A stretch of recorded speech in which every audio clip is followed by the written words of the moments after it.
ವೀಕ್ಷಕರೇ, ಸಿನಿಮಾ ಅನ್ನೋದು ಬರೀ ಎಂಟರ್ಟೈನ್ಮೆಂಟ್ ಅಲ್ಲ, ಅದನ್ನು ಮೀರಿದ ಒಂದು ಎಮೋಷನ್. ಅದರಲ್ಲೂ ವಿಜಯ್ ಅವರಂತ ಒಬ್ಬ ಮಾಸ್ ಪುಲ್ಲಿಂಗ್ ಇರುವಂತಹ ನಟ ತನ್ನ ಕೊನೆಯ ಸಿನಿಮಾ ಬರ್ತಾ ಇದೆ ಅಂದ್ರೆ ಕೇಳ್ಬೇಕಾ? ಅದೊಂಥರ ರಿವ್ಯೂಗಳನ್ನೇ ಮೀರಿ ನಿಂತಿರುವಂತಹ ಎಮೋಷನಲ್ ಸೆಂಡ್ ಆಫ್. ಹಾಗಿದ್ರೆ ಬನ್ನಿ, ವಿಜಯ್ ಅವರ ಕೊನೆ ಫಿಲಂ ಯಾವ ರೀತಿ ಇದೆ ನೋಡ್ಕೊಂಡು ಬರೋಣ. ಸಿನಿಮಾ ಶುರು ಆಗೋದೇ ಒಂದು ಚಿಕ್ಕ ಹಳ್ಳಿಯಿಂದ. ಅಲ್ಲಿ ಚುನಾವಣೆ ನಡೀತಾ ಇರುತ್ತೆ.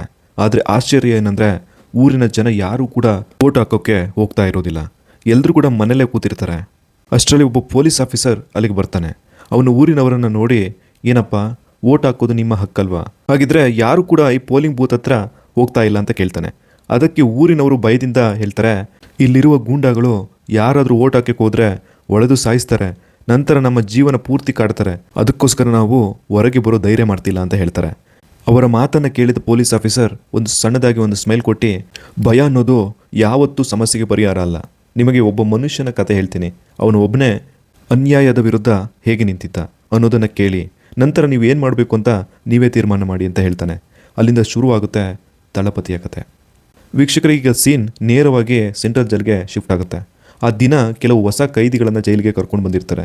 ಅಲ್ಲಿ ಒಬ್ಬ ಕಾನಿಸ್ಟೇಬಲ್ ಜೈಲರ್ಗೆ ಫೋನ್ ಮಾಡಿ ಹೇಳ್ತಾನೆ, ಸರ್ ಹೊಸ ಕೈದಿಗಳ ಎಂಟ್ರಿ ಮಾಡಬೇಕಾ ಅಂತ ಕೇಳ್ತಾನೆ.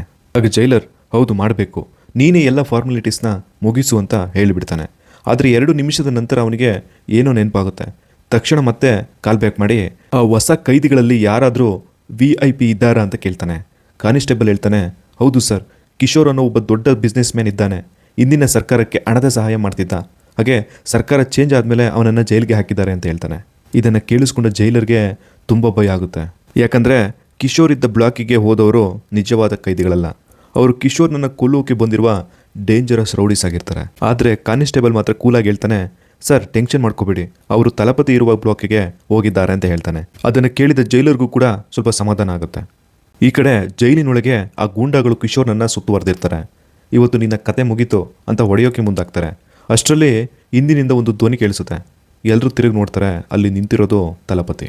ಅವನ ಕಣ್ಣುಗಳಲ್ಲಿ ಕೋಪ ಕಾಣಿಸ್ತಿರುತ್ತೆ. ಯಾರಿಗೂ ಏನೂ ಅರ್ಥ ಆಗೋ ಮುಂಚೆ ತಲಪತಿ ಒಬ್ಬೊಬ್ಬ ಗುಂಡನನ್ನು ನೆಲಕ್ಕುರುಳಿಸೋಕೆ ಶುರು ಮಾಡ್ತಾನೆ. ಒಬ್ಬೊಬ್ಬನನ್ನು ಗೋಡೆಗೆ ಎಸುತ್ತಾನೆ, ಇನ್ನೊಬ್ಬನನ್ನು ಒಂದೇ ಪಂಚಲ್ಲಿ ಬೀಳಿಸ್ತಾನೆ, ಇನ್ನೊಬ್ಬನನ್ನು ಕೈಯಿಂದ ಆಯುಧವನ್ನು ಕಿತ್ತು ಅವನಿಗೆ ಪಾಠ ಕಲಿಸ್ತಾನೆ. ಕೆಲವೇ ನಿಮಿಷಗಳಲ್ಲಿ ಎಲ್ಲ ಗುಂಡಗಳು ನೆಲದ ಮೇಲೆ ಬಿದ್ದಿರ್ತಾರೆ. ಈ ಸೀನ್ ನೋಡಿದ ಎಲ್ಲ ಕೈದಿಗಳು ಶಾಕ್ ಆಗಿಬಿಡ್ತಾರೆ.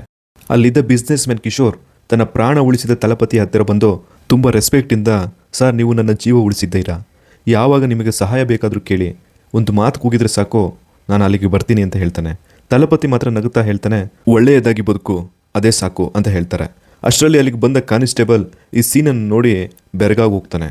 ಯಾಕಂದರೆ ಅಲ್ಲಿ ಯಾವ ರೌಡಿನೂ ಕೂಡ ಮೇಲಕ್ಕೆ ಎದ್ದಿರಲಿಲ್ಲ. ಕಾನಿಸ್ಟೇಬಲ್ ಶಾಕ್ ಆಗಿ ತಲಪತಿಯ ಫೈಲನ್ನು ಓಪನ್ ಮಾಡಿ ನೋಡ್ತಾನೆ. ಆದರೆ ಅದರಲ್ಲಿ ಇದ್ದ ಮಾಹಿತಿಯನ್ನು ನೋಡಿ ಅವನಿಗೆ ದೊಡ್ಡ ಶಾಕ್ ಆಗುತ್ತೆ. ತಲಪತಿ ವಿರುದ್ಧ ಕೋರ್ಟ್ನಲ್ಲಿ ಸಾಕ್ಷಿ ಹೇಳಿದ್ದು ಅವನ ಸ್ವಂತ ತಾಯಿ. ಯಾವ ತಾಯಿ ತಾನೇ ತನ್ನ ಸ್ವಂತ ಮಗನ ವಿರುದ್ಧ ಸಾಕ್ಷಿ ಹೇಳ್ತಾಳೆ? ಈ ಪ್ರಶ್ನೆಗೆ ಉತ್ತರ ಮಾತ್ರ ಇನ್ನೂ ಸಿಕ್ಕಿರೋದೇ ಇಲ್ಲ. ಕೆಲ ದಿನಗಳ ನಂತರ ತಲಪತಿಗೆ ಒಂದು ದುಃಖದ ಸುದ್ದಿ ಬರುತ್ತೆ. ಅವನ ತಾಯಿ ಕೊನೆಯ ಉಸಿರು ಎಳಿತಾ ಇರ್ತಾರೆ ಅಂತ. ಸಾಯೋ ಮುಂಚೆ ಒಮ್ಮೆ ಮಗನ ಮುಖ ನೋಡಬೇಕು ಅನ್ನೋ ಆಸೆ ಮಾತ್ರ ಅವರದ್ದಾಗಿರುತ್ತೆ. ಸಾಮಾನ್ಯವಾಗಿ ಜೈಲ್ ರೂಲ್ ಪ್ರಕಾರ ಯಾರನ್ನು ಕೂಡ ಹೊರಗೆ ಬಿಡೋದಿಲ್ಲ. ಆದರೆ ಜೈಲರ್ ತಲಪತಿಯ ಮನಸ್ಸನ್ನು ಅರ್ಥ ಮಾಡಿಕೊಂಡು ರಿಸ್ಕ್ ತಗೊಳ್ತಾನೆ. ಅಲ್ಲಿಗೆ ಹೋಗೋಕೆ ಪರ್ಮಿಷನ್ ಕೂಡ ಕೊಡ್ತಾನೆ. ತಲಪತಿ ವಿಜಯ್ ಮನೆಗೆ ಹೋಗಿ ತನ್ನ ತಾಯಿ ಮುಂದೆ ನಿಂತ ತಕ್ಷಣ ಅವರ ಕಣ್ಣುಗಳಲ್ಲಿ ಒಂದು ಸಮಾಧಾನ ಕೂಡ ಮೂಡುತ್ತೆ. ಮಗನ ಮುಖ ನೋಡಿದ ತಕ್ಷಣ ಖುಷಿಯಲ್ಲೇ ಅವರು ಶಾಂತವಾಗಿ ಕಣ್ಮುತ್ತಾರೆ. ಇದನ್ನು ನೋಡಿದ ತಲಪತಿಗೆ ಮಾತೆ ಬರದಷ್ಟು ಮೌನವಾಗಿಬಿಡ್ತಾನೆ. ಹೊರಡುವಾಗ ಜೈಲರ್ಗೆ, ನನ್ನ ಜೀವನದಲ್ಲಿ ಈ ಉಪಕಾರವನ್ನು ನಾನು ಯಾವತ್ತೂ ಮರೆಯೋದಿಲ್ಲ ಅಂತ ಹೇಳಿ ಮರಳಿ ಜೈಲಿಗೆ ಬರ್ತಾನೆ. ತಲಪತಿ ವಿಜಯ್ ಮತ್ತೆ ಜೈಲಿಗೆ ಬಂದ ನಂತರ ಅಲ್ಲಿನ ಜೈಲರ್ ಮತ್ತು ಅವನ ಮಗಳು ವಿಜಯ ಜೊತೆಗೆ ಅವನಿಗೆ ಒಂದು ವಿಚಿತ್ರವಾದ ಆತ್ಮೀಯತೆ ಬೆಳೆಯುತ್ತೆ. ಜೈಲಿನಲ್ಲಿದ್ದರೂ ಕೂಡ ತಲಪತಿ ಎಲ್ಲರನ್ನೂ ಕೂಡ ಗೌರವದಿಂದ ನೋಡ್ತಿರ್ತಾನೆ. ಅದಕ್ಕೆ ಜೈಲರ್ ಕೂಡ ಅವನನ್ನು ಸಾಮಾನ್ಯ ಕೈದಿಯಂತೆ ನೋಡ್ತಾ ಇರೋದಿಲ್ಲ. ವಿಜಯ್ ಕೂಡ ಆಗಾಗ ಜೈಲಿಗೆ ಬಂದು ಅವನನ್ನು ಭೇಟಿಯಾಗ್ತಾ ಹೋಗ್ತಾಳೆ. ಅವಳಿಗೆ ತಲಪತಿ ಒಬ್ಬ ಕೈದಿಯಂತೆ ಕಾಣಿಸೋದಿಲ್ಲ, ಒಬ್ಬ ಒಳ್ಳೆಯ ಮನುಷ್ಯನಂತೆ ಕಾಣ್ತಾನೆ. ಒಂದು ದಿನ ತಲಪತಿ ವಿಜಯ್ ಅವಳ ಕೈಯಲ್ಲಿ ಒಂದು ಫೋಟೋ ನೋಡ್ತಾನೆ. ಆ ಫೋಟೋದಲ್ಲಿ ಒಬ್ಬ ಮಹಿಳೆ ಆರ್ಮಿ ಯೂನಿಫಾರ್ಮ್ ಹಾಕ್ಕೊಂಡು ನಿಂತಿರ್ತಾಳೆ. ತಲಪತಿ ಕುತೂಹಲದಿಂದ ಆ ಫೋಟೋದಲ್ಲಿರೋರು ಯಾರು ಅಂತ ಕೇಳ್ತಾನೆ. ಜೈಲರ್ ಒಂದು ಕ್ಷಣ ಮೌನವಾಗಿ ನಿಂತು, ಅವಳು ನನ್ನ ಹೆಂಡತಿ, ವಿಜಯ ತಾಯಿ ಅಂತ ಹೇಳ್ತಾನೆ. ಇದನ್ನು ಮುಂದುವರಿಸಿ ಅವಳ ಕನಸು ಆರ್ಮಿ ಆಫೀಸರ್ ಆಗೋದು, ದೇಶಕ್ಕೆ ದೊಡ್ಡ ಸೇವೆ ಮಾಡಬೇಕು ಅನ್ನೋ ಆಸೆ ಅವಳಿಗೆ ಇತ್ತು. ಆದರೆ ವಿಜಿ ಹುಟ್ಟಿದ ನಂತರ ತನ್ನ ಎಲ್ಲ ಕನಸುಗಳನ್ನು ಬದಿಗಿಟ್ಟು ಕುಟುಂಬಕ್ಕೆ ಆದ್ಯತೆ ಕೊಟ್ಟಳು. ಆದರೆ ಅವಳ ಅದೃಷ್ಟ ಸರಿ ಇರಲಿಲ್ಲ. ಒಂದು ಅಪಘಾತದಲ್ಲಿ ಅವಳು ನಮ್ಮನ್ನೆಲ್ಲ ಬಿಟ್ಟು ಹೋದ್ಲು ಅಂತ ಅವನು ಅವಳಿಗೆ ಹೇಳ್ತಾನೆ. ಇದನ್ನು ಕೇಳಿದ ತಲಪತಿಗೆ ನಿಜವಾಗ್ಲೂ ಕೂಡ ಬೇಸರ ಆಗುತ್ತೆ. ಅಷ್ಟರಲ್ಲಿ ಅವನು ಕೇಳ್ತಾನೆ, ಹಾಗಿದ್ರೆ ಈಗ ಆ ಕನಸನ್ನು ವಿಜಿ ಈಡೇರಿಸ್ಬೋದಲ್ವಾ ಅಂತ ಕೇಳ್ತಾನೆ. ಈ ಪ್ರಶ್ನೆ ಕೇಳ್ತಿದ್ದಂಗೆ ಜೈಲರ್ ಹತ್ತಿರದಲ್ಲಿದ್ದ ಒಂದು ಸ್ಟೀಲ್ ಟ್ರೇಯನ್ನು ಜೋರಾಗಿ ನೆಲಕ್ಕೆಸಿತಾನೆ. ಆ ಸದ್ದನ್ನು ಕೇಳ್ತಿದ್ದಂತೆ ವಿಜಿ ಮನೆ ಒಳಗಿಂದ ಓಡಿ ಬರ್ತಾಳೆ. ಆದರೂ ಅವಳು ಸಾಮಾನ್ಯವಾಗಿ ಓಡಿ ಬರಲ್ಲ. ಅವಳ ದೇಹ ನಡುಗ್ತಾ ಇರುತ್ತೆ, ಉಸಿರಾಟ ಜೋರಾಗಿರುತ್ತೆ, ಕಣ್ಣಲ್ಲಿ ಭಯ ಮಾತ್ರ ಕಾಣಿಸ್ತಿರುತ್ತೆ. ಇದನ್ನು ನೋಡಿದ ತಲಪತಿಗೆ ಸಂಪೂರ್ಣ ಗಾಬರಿ ಆಗ್ಬಿಡುತ್ತೆ.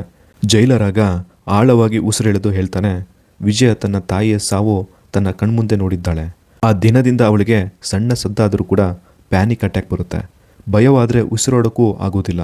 ಅದಕ್ಕೆ ಅವಳು ಆರ್ಮಿಗೆ ಸೇರುವುದು ಆಗೋದಿಲ್ಲ ಅಂತ ಹೇಳ್ತಾನೆ. ಇದನ್ನು ಕೇಳಿ ತಲಪತಿಗೆ ಮನಸ್ಸಿಗೆ ತುಂಬ ನೋವಾಗುತ್ತೆ. ಹೀಗೆ ಕೆಲವು ದಿನಗಳು ಕಳೆಯುತ್ತೆ. ಆದರೆ ಒಂದು ದಿನ ತಲಪತಿ ಗಮನಿಸ್ತಾನೆ, ಜೈಲರ್ ಹಲವು ದಿನಗಳಿಂದ ಕೆಲಸಕ್ಕೆ ಬಂದೇ ಇಲ್ಲ ಅಂತ. ಅವನು ಕಾನ್ಸ್ಟೇಬಲನ್ನು ಕೇಳ್ತಾನೆ. ಆಗ ಅವನು ನಿಜ ಗೊತ್ತಾಗುತ್ತೆ.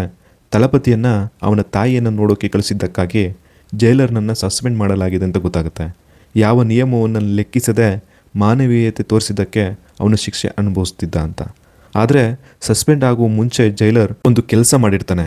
ಆಗಸ್ಟ್ 15ರಂದು ಬಿಡುಗಡೆಯಾಗುವ ಎಲ್ಲ ಕೈದಿಗಳ ಪಟ್ಟಿಯಲ್ಲಿ ತಳಪತಿ ಹೆಸರು ಕೂಡ ಸೇರಿಸಿರ್ತಾನೆ. ಕೊನೆಗೂ ಕೂಡ ಸ್ವಾತಂತ್ರ್ಯ ದಿನಾಚರಣೆಯಲ್ಲಿ ತಳಪತಿ ಜೈಲಿನಿಂದ ರಿಲೀಸ್ ಆಗ್ತಾನೆ. ಹೊರಗೆ ಬಂದ ಕೂಡಲೇ ಅವನು ತನ್ನ ಮನೆಗೆ ಹೋಗುವುದಿಲ್ಲ. ಮೊದಲಿಗೆ ಹೋಗೋದು ಜೈಲರ್ ಮನೆಗೆ. ವೀಕ್ಷಕರೇ, ಇದೇ ಸಮಯದಲ್ಲಿ ಸೀನ್ ಸಾವಿರಾರು ಕಿಲೋಮೀಟರ್ ದೂರದಲ್ಲಿರುವ ಆಫ್ರಿಕಾಗೆ ಸೀನ್ ಶಿಫ್ಟ್ ಆಗುತ್ತೆ. ಅಲ್ಲಿ ಒಂದು ಹೈ ಸೆಕ್ಯೂರಿಟಿ ಜೈಲಿಗೆ ಒಬ್ಬ ಹೊಸ ಕೈದಿಯನ್ನ ಕರೆತರ್ತಾರೆ. ಅವನ ಹೆಸರು ಜಾನ್. ಜೈಲಿನಲ್ಲಿದ್ದ ಎಲ್ಲ ಕೈದಿಗಳು ಅವನು ನೋಡ್ತಿದ್ದಂತೆ ಅವನ ಮೇಲೆ ದಾಳಿ ಮಾಡಕ್ಕೆ ಹೋಗ್ತಾರೆ. ಆದರೂ ಕೂಡ ಅವನ ಮುಖದಲ್ಲಿ ಭಯ ಅನ್ನೋದೇ ಇರಲ್ಲ. ಅವನೊಬ್ಬನೇ ಎಲ್ರಿಗೂ ಎದುರಾಗಿ ನಿಂತು ಹೋರಾಟ ಮಾಡ್ತಾನೆ. ಅಷ್ಟರಲ್ಲಿ ಹೊರಗಿಂದ ಭಾರಿ ದೊಡ್ಡ ಸದ್ದು ಕೇಳಿಸುತ್ತೆ. ಜಾನ್ ಗ್ಯಾಂಗ್ ಸಂಪೂರ್ಣ ಜೈಲಿನ ಮೇಲೆ ದಾಳಿ ಮಾಡಿರುತ್ತೆ. ಅವರ ಬಳಿ ಮಾಡರ್ನ್ ವೆಪನ್ಸ್ ಇರುತ್ತೆ. ಒಬ್ಬೊಬ್ಬ ಸೆಕ್ಯೂರಿಟಿ ಗಾರ್ಡನ್ನು ಕೊಲ್ಲುತ್ತಾ ಒಳಗೆ ನುಗ್ತಾರೆ. ಪೊಲೀಸರು ಈ ಪರಿಸ್ಥಿತಿಯನ್ನು ನೋಡಿ ಕೈ ಮೀರಿದೆ ಅಂತ ಅರ್ಥ ಮಾಡ್ಕೋತಾರೆ. ಯಾರು ಜಾನನ್ನು ಕೊಲ್ತಾರೋ ಅವನನ್ನು ತಕ್ಷಣ ಬಿಡುಗಡೆ ಮಾಡ್ತೀವಿ ಅಂತ ಪೊಲೀಸರು ಹೇಳ್ಬಿಡ್ತಾರೆ. ಅದನ್ನು ಕೇಳಿದ ಉಳಿದ ಕೈದಿಗಳು ಜಾನ್ ಮೇಲೆ ದಾಳಿ ಮಾಡ್ತಾರೆ. ಆದರೆ ಜಾನ್ ಕೂಡ ಅವರನ್ನು ಸುಲಭವಾಗಿ ಮುಗಿಸ್ಬಿಡ್ತಾನೆ. ಅವನ ಫೈಟಿಂಗ್ ಸ್ಕಿಲ್ಸ್ ನೋಡಿ ಯಾರೂ ಅವನ ಮುಂದೆ ನಿಲ್ಲೋಕ್ಕಾಗ್ತಿರೋದಿಲ್ಲ. ಅವರನ್ನೆಲ್ಲ ಹೊಡೆದು ಜೈಲಿನಿಂದ ಹೊರಬಂದ ತಕ್ಷಣ ಜಾನ್ಗೆ ಒಂದು ಕಾಲ್ ಬರುತ್ತೆ. ಅವನ ಬಾಸ್ ಹೇಳೋದು ಒಂದೇ ಮಾತು, ನಮ್ಮ ಮಿಷನ್ ಶುರುವಾಗೋ ಸಮಯ ಬಂದಿದೆ. ಅಲ್ಲೇ ನಮಗೆಲ್ಲ ಅರ್ಥ ಆಗುತ್ತೆ ಜಾನ್ ಸಾಮಾನ್ಯ ಕ್ರಿಮಿನಲ್ ಅಲ್ಲ ಅಂತ.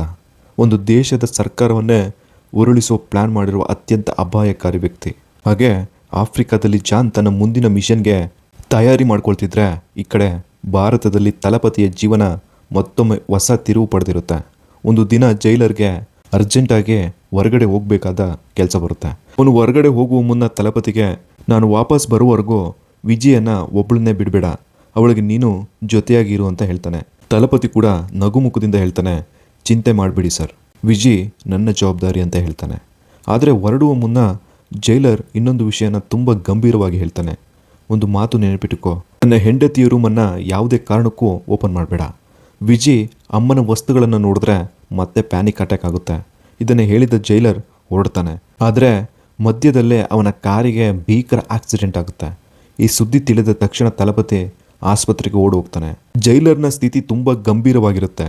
ಸಾಯುವ ಮುನ್ನ ಅವನು ತಲಪತಿ ಕೈ ಹಿಡಿದು ಹೇಳ್ತಾನೆ, ನನಗೆ ಒಂದು ಮಾತು ಕೊಡು, ವಿಜಿಯನ್ನು ಯಾವತ್ತೂ ಕೂಡ ಒಬ್ಬಳನ್ನೇ ಬಿಡಬೇಡ, ಅವಳನ್ನು ಅವಳ ಅಮ್ಮನ ಕನಸಿನಂತೆ ಆರ್ಮಿ ಆಫೀಸರ್ ಆಗಿ ಮಾಡು ಅಂತ ಕೇಳ್ಕೊತಾನೆ.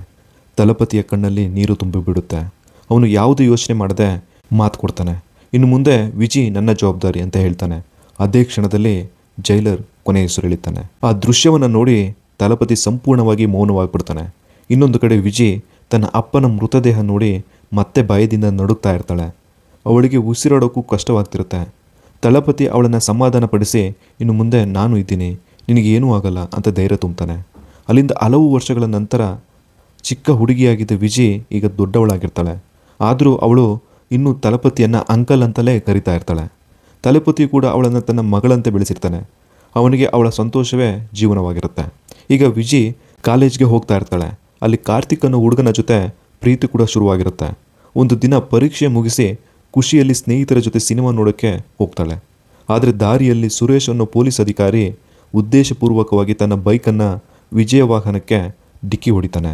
ಆ ತಪ್ಪು ಅವನದ್ದೇ ಇದ್ರೂ ಕೂಡ ಅವನೇ ವಿಜಯ ಮೇಲೆ ಗದರಿಸುತ್ತಾನೆ. ನೀನು ಪೊಲೀಸ್ ಸ್ಟೇಷನ್ಗೆ ಬರಲೇಬೇಕು ಅಂತ ಒತ್ತಾಯ ಮಾಡ್ತಾನೆ. ವಿಜಿಗೆ ಏನು ಮಾಡೋದು ಅಂತ ಅರ್ಥ ಆಗದೆ ಭಯದಿಂದ ಅವನ ಜೊತೆ ಹೋಗ್ತಾಳೆ.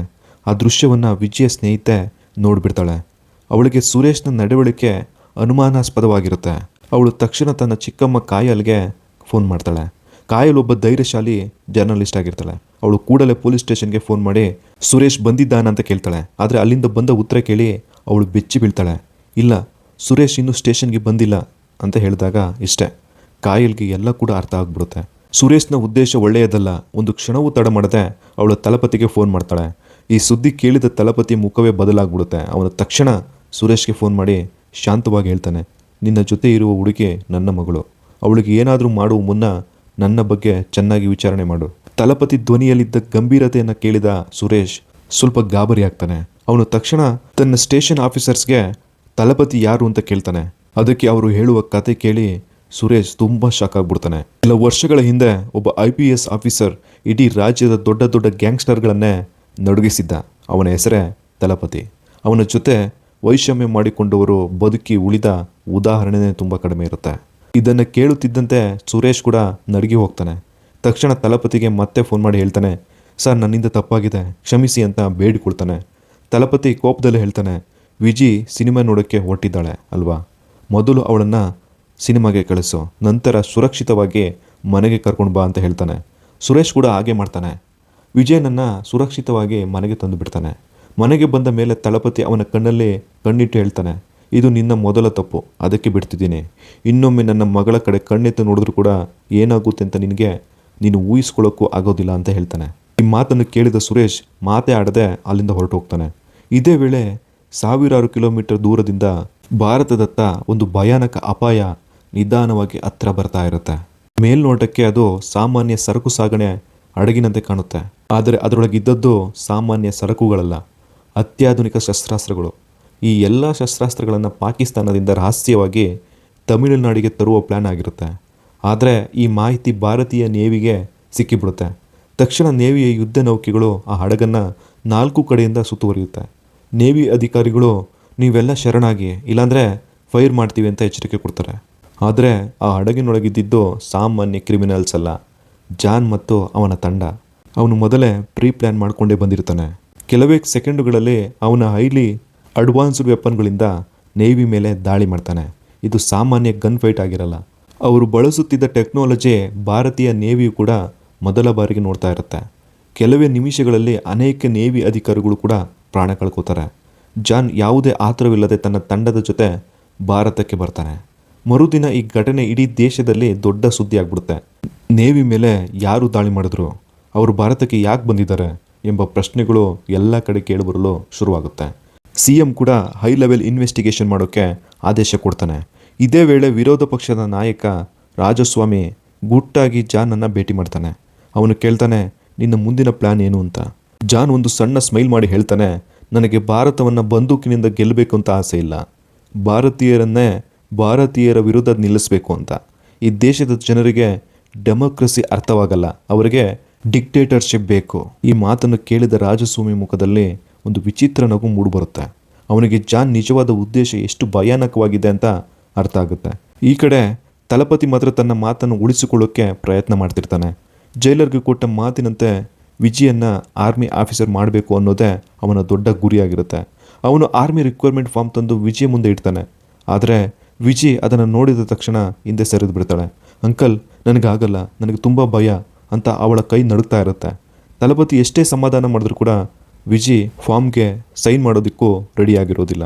ಇದನ್ನೆಲ್ಲ ದೂರದಿಂದ ನೋಡುತ್ತಿದ್ದ ಕಾಯಲ್ಗೆ ತಲಪತಿಯ ಮನಸ್ಸಿನ ನೋವು ಅರ್ಥವಾಗುತ್ತೆ. ಯಾಕಂದರೆ ಈಗಾಗಲೇ ಕಾಯಲ್ಗೆ ತಲಪತಿಯ ಮೇಲೆ ಪ್ರೀತಿ ಕೂಡ ಹುಟ್ಟಿರುತ್ತೆ. ತಲಪತಿ ಅವಳ ಬಳಿ ಬಂದು ಹೇಳ್ತಾನೆ, ನನ್ನ ಮಾತಿಗಿಂತ ನಿನ್ನ ಮಾತನ್ನು ವಿಜಿ ಹೆಚ್ಚು ಕೇಳ್ತಾಳೆ, ದಯವಿಟ್ಟು ಅವಳನ್ನು ಕನ್ವಿನ್ಸ್ ಮಾಡುವಂತ ಕೇಳ್ಕೊತಾನೆ. ಆಗ ಕಾಯಲ್ ವಿಜಿ ಹತ್ರ ಹೋಗಿ ತುಂಬ ಕೂಲಾಗಿ ಮಾತಾಡ್ತಾಳೆ.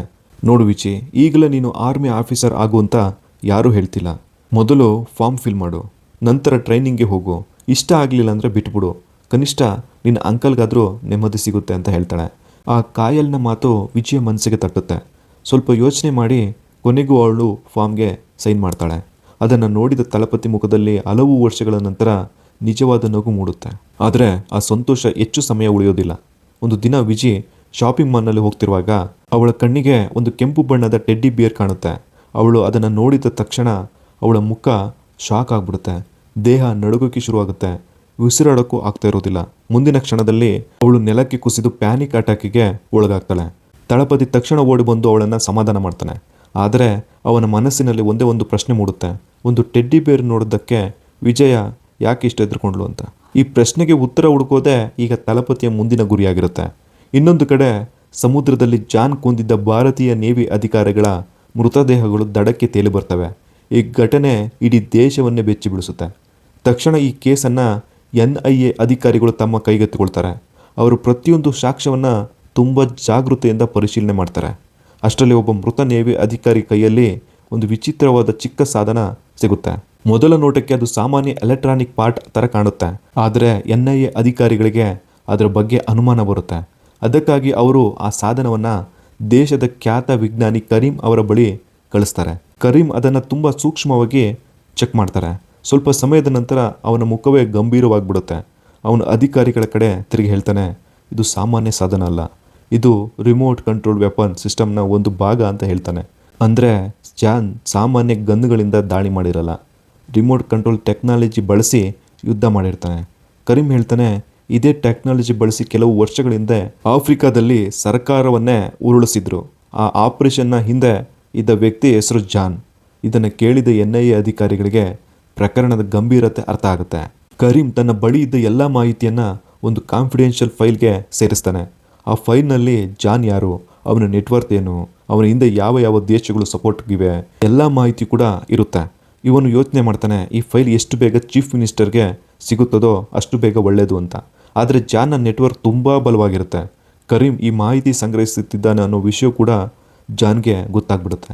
ತಕ್ಷಣ ಜಾನ್ ತನ್ನ ಜನರಿಗೆ ಆದೇಶ ಕೊಡ್ತಾನೆ, ಕರೀಂ ಬದುಕಿರಬಾರ್ದು, ಆ ಫೈಲ್ ಯಾವ ಕಾರಣಕ್ಕೂ ಹೊರಗಡೆ ಬರಬಾರ್ದು. ಅವನ ಜನ ಕರೀಂ ಮೇಲೆ ದಾಳಿ ಮಾಡ್ತಾರೆ. ಅಲ್ಲೇ ಭೀಕರ ಗನ್ ಫೈಟ್ ಕೂಡ ಶುರುವಾಗುತ್ತೆ. ಕರೀಂ ಅಲ್ಲಿ ಅಂಗವಿಕಲನಾಗಿದ್ರೂ ಕೂಡ ಅವನ ಬುದ್ಧಿವಂತಿಕೆ ಮತ್ತು ಟೆಕ್ನಾಲಜಿ ನಾಲೆಡ್ಜಿಂದ ಹಲವರನ್ನ ಎದುರಿಸ್ತಾನೆ. ಕೊನೆಗೆ ಅವನು ಹೇಗೋ ಅಲ್ಲಿಂದ ತಪ್ಪಿಸಿಕೊಂಡು ಹೊರಗಡೆ ಬರ್ತಾನೆ. ಆದರೆ ಅವನ ದೇಹದಲ್ಲಿ ಸಾಕಷ್ಟು ಗಾಯಗಳಾಗಿರ್ತದೆ. ಅವನಿಗೆ ಸ್ವತಃ ಚೀಫ್ ಮಿನಿಸ್ಟರ್ ಹತ್ರ ಹೋಗೋ ಶಕ್ತಿಯೇ ಕೂಡ ಇರಲಿಲ್ಲ. ಅಷ್ಟರಲ್ಲಿ ರೋಡಲ್ಲಿ ಹೋಗ್ಬೇಕಾದ್ರೆ ಆ ರೋಡ್ನಲ್ಲಿ ವಿಜಿ ಕಾಣಿಸ್ತಾಳೆ. ಕರೀಂ ಅವಳನ್ನು ಕರೆದು, ನನ್ನ ಮೇಲೆ ನಂಬಿಕೆ ಇಡು, ಈ ಫೈಲ್ ದೇಶವನ್ನೇ ಉಳಿಸ್ಬೋದು, ದಯವಿಟ್ಟು ಇದನ್ನು ಚೀಫ್ ಮಿನಿಸ್ಟರ್ಗೆ ಕೊಡು ಅಂತ ಹೇಳ್ತಾನೆ. ವಿಜಯಾಗಿ ಏನೂ ಕೂಡ ಅರ್ಥ ಆಗಲ್ಲ. ಆದರೂ ಕೂಡ ಗಾಯಗೊಂಡಿದ್ದ ಕರೀಂನನ್ನು ನೋಡಿ ಅವಳಿಗೆ ಕರುಣೆ ಬರುತ್ತೆ. ಅವಳು ಆ ಫೈಲನ್ನು ತಗೊಂಡು ನೇರವಾಗಿ ಚೀಫ್ ಮಿನಿಸ್ಟರ್ ಆಫೀಸ್ಗೆ ಹೋಗ್ತಾಳೆ. CM ಅವರನ್ನು ಭೇಟಿಯಾಗಿ, ಒಬ್ಬ ವ್ಯಕ್ತಿ ಈ ಫೈಲ್ನನ್ನು ನಿಮಗೆ ಕೊಡೋಕೆ ಹೇಳಿದ್ದಾರೆ, ನಿಮ್ಮ ಸರ್ಕಾರ ಉಳಿಸೋ ಸಾಕ್ಷಿಗಳು ಇದರಲ್ಲಿದೆ ಅಂತ ಅವನು ಹೇಳ್ದ ಅಂತ ಹೇಳ್ತಾಳೆ. ಆದರೆ ಈ ವಿಷಯ ಜಾನ್ಗೂ ಕೂಡ ಗೊತ್ತಾಗಿರುತ್ತೆ. ಅವನು ತಕ್ಷಣ ತನ್ನ ಜನರಿಗೆ ಕರೀಂ ಎಲ್ಲಿದ್ದಾನೆ ಅನ್ನೋದು ಆ ಹುಡುಗಿಗೆ ಗೊತ್ತಿರ್ಬೋದು, ಮೊದಲು ವಿಜಿಯನ್ನು ಕಿಡ್ನಾಪ್ ಮಾಡಿ ಅಂತ ಆದೇಶ ಕೊಡ್ತಾನೆ. ಜಾನ್ನ ಗ್ಯಾಂಗ್ ನೇರವಾಗಿ ವಿಜಿ ಮನೆ ಮೇಲೆ ಬರುತ್ತೆ. ಆದರೆ ಮನೆಗೆ ಹೊರಗೆ ನಿಂತಿದ್ದ ವ್ಯಕ್ತಿಯನ್ನು ನೋಡಿದ ಕ್ಷಣ ಅವರ ಹೆಜ್ಜೆಗಳು ಕೂಡ ನಿಂತು ಹೋಗ್ಬಿಡ್ತವೆ. ಅವನು ತಳಪತಿ. ಒಬ್ಬರ ಮುಖವನ್ನು ಒಬ್ಬರು ನೋಡ್ಕೋತಾರೆ. ಯಾರಿಗೂ ಕೂಡ ಒಳಗೆ ಹೋಗುವ ಧೈರ್ಯ ಕೂಡ ಮಾಡೋದಿಲ್ಲ. ಕೊನೆಗೆ ಅವರು ಬಂದ ದಾರಿಯಲ್ಲೇ ಹಿಂತಿರುಗಿ ಜಾನ್ ಹತ್ತಿರ ಹೋಗ್ತಾರೆ. ಅವರನ್ನು ನೋಡಿದ ಜಾನ್ಗೆ ತುಂಬ ಕೋಪ ಬರುತ್ತೆ. ಒಬ್ಬ ಹುಡುಗಿಯನ್ನು ಕಿಡ್ನಾಪ್ ಮಾಡೋಕ್ಕೂ ಆಗ್ತಿಲ್ವಾ ಅಂತ ಗದರಿಸ್ತಾನೆ. ಆಗ ಅವರಲ್ಲಿ ಒಬ್ಬ ನಿಧಾನವಾಗಿ ಹೇಳ್ತಾನೆ, ಸರ್, ಅಲ್ಲಿ ತಳಪತಿ ಇದ್ದ ಅಂತ. ಜಾನ್ ಒಂದು ಕ್ಷಣ ಮೌನವಾಗ್ತಾನೆ. ಅವನು ಮುಂದುವರಿಸ್ತಾ ಹೇಳ್ತಾನೆ, ಸ್ವಲ್ಪ ವರ್ಷಗಳ ಹಿಂದೆ ನಮ್ಮ ಬಾಸ್ ಒಂದು ಹಳ್ಳಿಗೆ ಒಂದು ಜಮೀನನ್ನು ಕಬ್ಜಾ ಮಾಡೋಕೆ ಹೋಗಿದ್ರು. ಅಲ್ಲಿ ತಳಪತಿ ಒಬ್ಬನೇ ಬಂದು ನಮ್ಮ ಸಂಪೂರ್ಣ ಗ್ಯಾಂಗ್ನನ್ನೇ ನೆಲಸಮ ಮಾಡಿದ್ದ. ಅವನ ಕೋಪ ಹೇಗಿರುತ್ತೆ ಅನ್ನೋದನ್ನು ನಾವು ನಮ್ಮ ಕಣ್ಣಾರ ನೋಡಿದ್ದೀವಿ. ಅವನ ಎದುರು ಹೋಗೋದು ಅಂದರೆ ಸಾವಿನ ಕಡೆ ನಡೆಯೋದು ಅಂತ ಹೆದರ್ತಾ ಹೇಳ್ತಾನೆ. ಅದನ್ನು ಕೇಳಿದ ಜಾನ್, ಸರಿ, ನೇರವಾಗಿ ಅಟ್ಯಾಕ್ ಮಾಡೋದು ಬೇಡ, ಮೊದಲು ತಳಪತಿ ಬಗ್ಗೆ ಸಂಪೂರ್ಣ ಮಾಹಿತಿನ ಕಲೆಕ್ಟ್ ಮಾಡಿ ಅಂತ ಹೇಳ್ತಾನೆ. ಮತ್ತೆ ಸೀನ್ ತಳಪತಿ ಕಡೆಗೆ ಶಿಫ್ಟ್ ಆಗುತ್ತೆ. ತಳಪತಿ ಮಾತ್ರ ಇನ್ನೂ ಒಂದೇ ಪ್ರಶ್ನೆಗೆ ಉತ್ತರ ಹುಡುಕ್ತಾ ಇರ್ತಾನೆ. ಒಂದು ಕೆಂಪು ಟೆಡ್ಡಿ ಬೇರ್ನ ನೋಡಿದ ಕ್ಷಣ ವಿಜಿ ಯಾಕಷ್ಟು ಭಯಪಟ್ಲು, ಈ ಪ್ರಶ್ನೆಗೆ ಉತ್ತರನ ಹುಡುಕ್ಲೇಬೇಕು ಅಂತ ನಿರ್ಧಾರ ಮಾಡ್ತಾನೆ. ಜೈಲರ್ ಸಾಯುವ ಮುನ್ನ ಹೇಳಿದ್ದ ಮಾತು ಅವನಿಗೆ ನೆನಪಾಗುತ್ತೆ, ನನ್ನ ಹೆಂಡತಿಯ ರೂಮನ್ನು ಯಾವುದೇ ಕಾರಣಕ್ಕೂ ತೆಗಿಬೇಡ ಅಂತ. ಆದರೆ ಈಗ ಪರಿಸ್ಥಿತಿ ಬೇರೆಯೇ ಆಗಿರುತ್ತೆ. ವಿಜಿಯ ಭಯದ ಹಿಂದಿರುವ ಸತ್ಯ ತಿಳಿಯೋದು ತುಂಬ ಮುಖ್ಯ ಆಗಿರುತ್ತೆ. ಅದಕ್ಕಾಗಿ ತಳಪತಿ ಮೊದಲ ಬಾರಿಗೆ ಆ ರೂಮ್ನ ಬಾಗಿಲು ತೆಗಿತಾನೆ. ವೀಕ್ಷಕರೇ, ತಳಪತಿ ಆ ರೂಮ್ನ ಬಾಗಿಲನ್ನು ಓಪನ್ ಮಾಡಿದಾಗ ಅವನಿಗೆ ಏನು ಸಿಕ್ತು, ಮುಂದೆ ಕತೆ ಯಾವ ಥರ ಟರ್ನ್ ಆಯಿತು, ಹಾಗೆ ಭಾರತಕ್ಕೆ ಬಂದ ಗಂಡಾಂತರವನ್ನು ತಳಪತಿ ಹೇಗೆ ನಿಭಾಯಿಸ್ತಾರೆ, ಇದನ್ನೆಲ್ಲ ಇಂಚಿಂಚಾಗಿ ಮುಂದಿನ ಭಾಗದಲ್ಲಿ ತಿಳಿಸ್ತಾ ಹೋಗ್ತೀನಿ. ಅಲ್ಲಿವರೆಗೂ ನಮಸ್ಕಾರ.